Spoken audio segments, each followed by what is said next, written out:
This 2023 Coachmen Clipper 806 XLS is one of the most popular pop-up campers today. Let's take a closer look.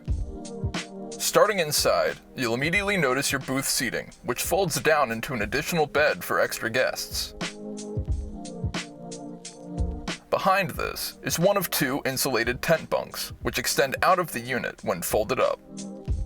Coming to the front, you have a small cooking area with a sink and a 2-burner gas cooktop.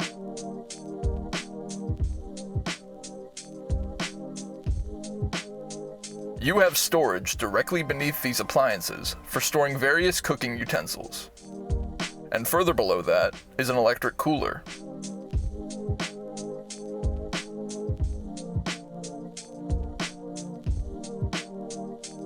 Adjacent to this, you'll notice your second insulated bunk, as well as additional storage. Located above everything is a Coleman Mach air conditioner.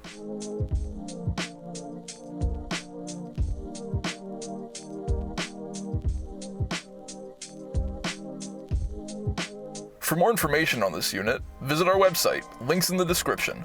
Don't forget to subscribe and leave us a like. We'd love to be your RV dealer. Welcome to the family.